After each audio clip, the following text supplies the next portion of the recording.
আসসালামু আলাইকুম ওয়া রাহমাতুল্লাহি ওয়া বারাকাতুহু। আমি মানবতা ফিরিওলা ব্রাহ্মণবাড়িয়া লাভগুরু শাহিন।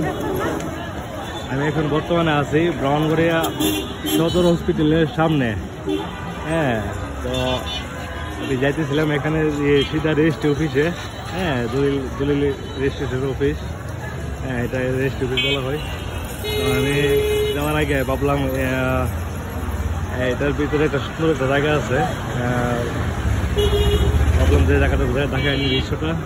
অনেক মনোরম পরিবেশ, এখানে আইসা আপনার একটু নিরিবিলি কথা বলা যায় এই কথাগুলোর মধ্যে দিয়ে। ঠিক আছে, মাশাআল্লাহ অনেক সুন্দর নিরিবিলি জায়গা, হাজারো কতলি ভিড়ের মধ্যে। এখানে সবাই আইসা পাশ দিয়ে হাঁটাহাঁটি করে, তাদের ডায়াবেটিস শহরের ভিতরে আছে, তারা সকালবেলা আইসা ওয়ার্ক করতে পারে। অনেক সুন্দর একটা জায়গা, একটু মনোরম পরিবেশ। ভাবলাম একটা ক্লিপ নেওয়া যায়, ভিডিও ক্লিপ। তো আমার ভিডিও যাদের ভালো লাগে অবশ্যই লাইক, কমেন্ট এবং শেয়ার করবেন, আমাকে সাপোর্ট করবেন। আমি মানবতার ফিরিওয়ালা, গরিব অসহায় মানুষের বন্ধু। তো আমার এখানে এরা দেখে অনেকটা মায়া লাগছে। তো আসসালামু আলাইকুম, ভালো আছেন? আমার মনে হয় উনি হিন্দু, তো উনি সালামের উত্তর দেয় নাই। যাই হোক, তো ভালো আছেন আপনি? আপনি ভালো আছেন?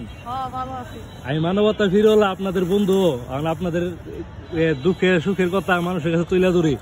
আপনার কি এরকম কোনো কষ্ট কথা আসেনি, শেয়ার করতে পারেন। আর এই যে পাতা তুলতেছেন, এগুলো কি করবেন? রাখির জন্য। ভালো আছেন? ওদিও এখানে পাতা এগুলো কারেন্ট করে। ঠিক আছে, আপনার বাসা কোন জায়গা? সীতানগর। আপনি হিন্দু? আচ্ছা, আপনাদের উপরে মুসলমানদের আস্থা কেমন? মুসলমানরা আপনাদেরকে ভালোবাসেনি? আপনাদের আস্থা কেমন মুসলমানদের উপরে? আপনার কোনো ক্ষোভ নাই তো, কোনো বই নেই তো? যার যার ধর্ম তার নিরবত পালন করতেছে। জি জি জি জি জি জি জি জি। তারপরও মুসলমান ধর্মকে প্রচার করতে হইব। মুসলমান ধর্ম আসলে এটা কি, এটা নিয়ে জানতে হইব। ভালো কাজগুলো তুলে ধরবেন। আমি একজন মুসলমান, আমি আপনাদেরকে দেখে আমার কাছে একটু কষ্ট লাগছে। আমি ভাবলাম আমি আপনাদেরকে একটু সাহায্য করি। ধরেন, আপনি ধরেন 100 টাকা বলবেন আলহামদুলিল্লাহ। মানে আল্লাহর শুকরিয়া, মানে আল্লাহর তরফ থেকে আসছে। আমিন আমিন। এই যে ওনারা দিলাম 100 টাকা। ঠিক আছে, ওনারা অনেক খুশি হয়েছে। খুশি নেই? যাক, আলহামদুলিল্লাহ। তো ভালো থাকবেন, আমার জন্য দোয়া করবেন। তো মানুষ যেই হোক, হিন্দু মুসলমান বুদ্ধ, আমরা সবাই ভাই ভাই। আমরা একে অপরের প্রতি সম্মান দেখাতে হবে, ভালোবাসা দেখাতে হবে। তো অ্যাকচুয়ালি আমি প্রথম আমার দোকানের মধ্যে, আমি ক্লাসি ভাড়া থাকি, আমার দোকানের মধ্যে অনেক সময় বিক্ষুব্ধরা আসে। ঠিক আছে, আর যারা দোকানদারি করে সবার দোকানে কম বেশ আসে। তো বেশিরভাগ সময় হিন্দু হইতো। তো আমার কাছে এই জিনিসটা আনিয়ে লাগতো, আমি হিন্দুর টাকা দেবো। ঠিক আছে, প্রায় সময় আমি না করে দিতাম। তো একটা হাদিস মনে পড়ছে। ওই হাদিসটা মনে পড়ার পর থেকে, বা আমি জানার পর থেকে আমি আমল করি। আমাদের ইব্রাহিম খলিলুল্লাহ, ইব্রাহিম জাতির পিতা, ইব্রাহিম আলাইহিস সালাম, উনি একবার মেহমান আনার মধ্যে মানে হাইতে বসছিল।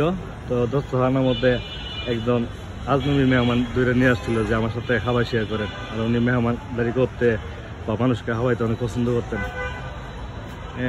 তো উনি যখন বলছে তো বিসমিল্লাহ করে শুরু করো, তো উনি কোন না, আমি বিসমিল্লাহ করে শুরু করতাম না। ঠিক আছে, এরকম একটা কথা হয়েছিল। তুমি যে আল্লাহর ইবাদত করো, আমি তো আল্লাহর ইবাদত করি না। তো ঠিক আছে, তুমি যদি বিসমিল্লাহ না বলো তো তোমার খাবার দরকার নাই। তো চলে গেছে। তো ওই সময় আল্লাহ তাআলার পক্ষ থেকে ওহি আসছে যে তুমি আমার বন্ধুরা না করে দিলে আমি তো 30 বছর ফালতেছি বা 40 বছর ফালতেছি, আল্লাহ তাআলা বলতেছে। ঠিক আছে, তো আবার যাইয়া ইব্রাহিম নবী ওই লোকের বিশ্রা ভাই ফিরে আনছে, বলছে যে তুমি আমার সাথে আবার শেয়ার করো। তুমি প্রথম না করছো, এখন বলছো আবার শেয়ার করতাম। তো আল্লাহ তাআলা হুকুম, তুমি আবার শেয়ার করো।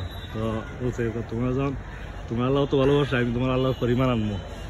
তো ওই সময় ওই ইহুদি লোকটা ঈমান আনছিল আল্লাহ তাআলার প্রতি। আমরা সবাই আল্লাহর উপর বিশ্বাস রাখি, আস্থা রাখি। এই যে লস অ্যাঞ্জেলস আমেরিকা কত বড় কান্ট্রি, ঠিক আছে, জইলা ফইরা চাই হয়ে যাইতেছে। কারণ আল্লাহ সাথ দিয়ে চাইরা দেন না। আমরা সবাই সত্য পথে চলি, সৎ পথে চলি। আমরা লোক দেখান ইবাদত না করি, আল্লাহকে খুশি করার জন্য ইবাদত করি। আর কিছু কিছু কাজ আছে মানুষের সাথে শেয়ার করতে হয়, যাতে ওই কাজটা দেখে আরেকটা মানুষ উৎসাহিত হয়, ঠিক আছে। এখানে আপনার ভুল বুঝবেন না যে মানবতা ফিরওয়ালা ভাইরালি বললে কেমন হয় এই ভিডিওগুলো বানায়, আসলে তা না। ধন্যবাদ সবাইকে। আসসালামু আলাইকুম ওয়া রাহমাতুল্লাহি ওয়া বারাকাতুহু। সবাই 5 ওয়াক্ত নামাজ পড়বেন, আমার জন্য দোয়া করবেন।